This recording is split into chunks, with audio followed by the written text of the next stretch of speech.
Story today, a Russian drone strike killed 9 civilians in Ukraine's northern Sumy region on Saturday, targeting a bus and injuring 4 others. Ukrainian authorities called it a cynical attack, adding to the toll of a war that has dragged on for over 3 years. The deadly strike came just a day after Ukraine and Russia held their first direct peace talks in Istanbul since 2022. Despite high anticipation, the 90-minute meeting ended with little progress. The only firm outcome, a large-scale prisoner exchange with 1,000 detainees to be swapped on each side. Kiev pushed hard for an unconditional ceasefire while Moscow stuck to hardline demands, including calls for Ukraine to cede more territory. Ukrainian President Volodymyr Zelensky accused Russian President Vladimir Putin of being afraid to attend the talks and warned that the Kremlin was not serious about peace. French President Emmanuel Macron said Europe and the US are preparing new sanctions in case Russia continues to reject a ceasefire. Let's listen in to what he had to say. Aujourd'hui, ce qui reste d'actualité, c'est la seule proposition concrète qui a été faite, celle d'un cessez-le-feu inconditionnel. Nous continuons par ailleurs de préparer des nouvelles sanctions en coordination avec les États-Unis d'Amérique, au cas où ceux-ci ne trouveraient pas une réponse positive. Le président Trump compte, mais c'est sa responsabilité, il lui revient de le confirmer et de le dire, mais organiser des échanges dans les prochaines heures ou les prochains jours avec la partie russe pour pouvoir clarifier ce qui s'est passé et essayer d'avancer.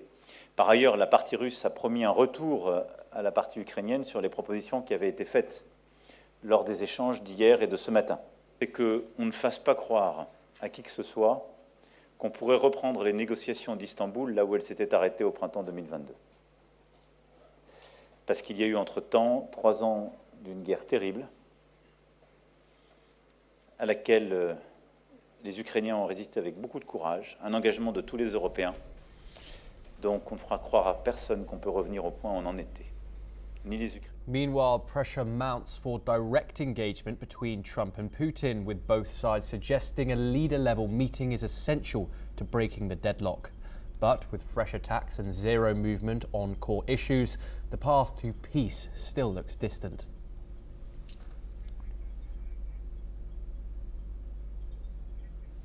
We move over to the United States, where the US Supreme Court has decided to keep in place its block on President Donald Trump's deportations of Venezuelan migrants under a 1798 wartime law called the Alien Enemies Act, citing lack of adequate legal process.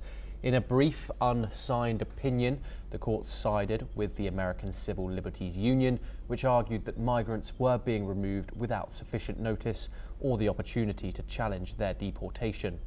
The decision prompted a sharp reaction from President Trump, who took to social media to criticize the court's ruling.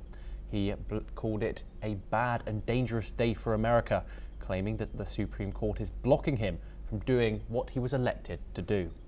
Trump argued that the ruling will make it harder to deport migrants who, he claims, have committed crimes.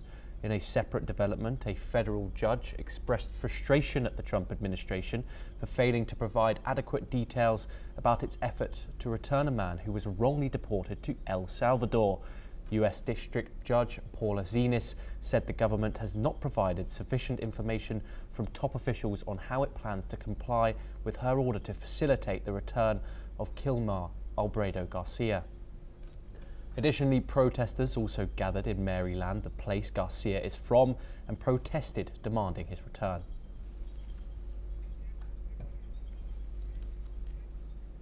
We now move over to the Middle East, where Israeli attacks on the Gaza Strip have intensified after it launched a fresh offensive on the Palestinian territory.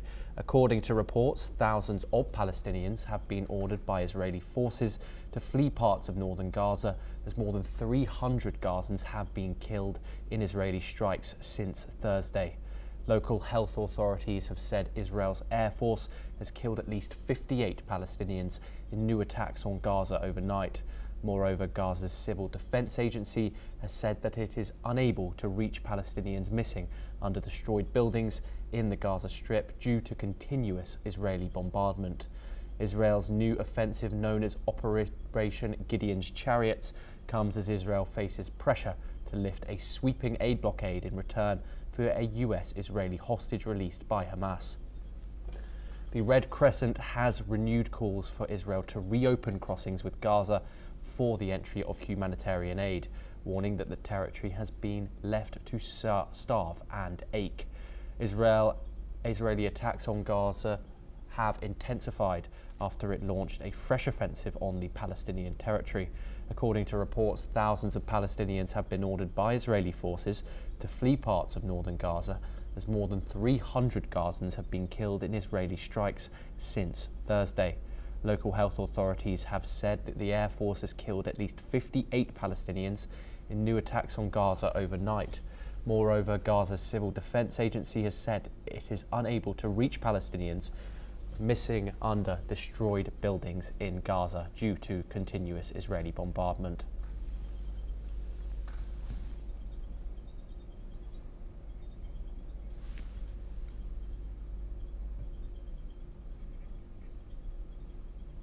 In a related development, Israel launched fresh strikes on Yemen's Red Sea ports of Hodeidah and Salif on Friday, its latest move to crush the Houthi group's ability to fire missiles towards Israel.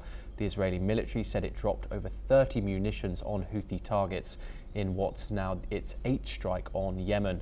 Israel claims the ports were being used to transfer weapons and once again warned civilians to evacuate. The Houthi-run health ministry said at least one person was killed and 9 others have been injured. Residents reported hearing loud explosions and seeing smoke rising over Hodeidah. Israel's leadership is now taking direct aim at the group's top figure. Prime Minister Netanyahu and Defense Minister Israel Katz warned that Houthi leader Abdul Malik al-Houthi could be the next militant killed, comparing him to Hamas's Sinwar and Hezbollah's Nasrallah. Senior Houthi official Mohammed Ali al-Houthi dismissed threats as illusions, accusing Israel of setting unrealistic goals to buy time. The Houthis, backed by Iran, are part of a wider alliance that includes Hamas and Hezbollah. Since the Gaza war began last October, the group has launched dozens of attacks towards Israel, most intercepted or falling short. Though the Houthis recently agreed to halt attacks on US ships, their strikes on Israel show no sign of stopping. Here's what the Defense Minister and the Prime Minister of Israel said. כמו שאמרנו, אם החות'ים ימשיכו לירות טילים לעבר מדינת ישראל, הם ייפגעו קשות ונפגע גם במנהיגים. כמו שעשינו לדף ולסינוארים בעזה, לנסראללה בביירות ולהניע בטהרן, כך נעשה גם לעבד אל-מלק אל-חותי בתימן. העצים שלנו עכשיו תקפו בהצלחה שוב 2 נמלי טרור של החות'ים. זה רק ההמשך, ויבוא המשך. אנחנו לא מוכנים לשבת בצד ולתת לחות'ים לפגוע בנו, אנחנו נפגע בהם הרבה יותר, כולל בהנהגה שלהם, כולל בכל התשתיות שמאפשרות להם לפגוע בנו. We stay in the region where Iran's President Masoud Pezeshkian has criticised US President Donald Trump for sending mixed messages on peace and war. Speaking at a naval event in Tehran, the Iranian president said Trump talks of peace but also issues threats with advanced weapons. He questioned which message the world should believe. He insisted that Iran will continue nuclear talks but will not yield to pressure. He rejected claims that Iran seeks conflict. This comes after Trump warned Iran to act quickly on a nuclear deal, while Tehran denied receiving any formal proposal. Further talks between the two nations remain unscheduled.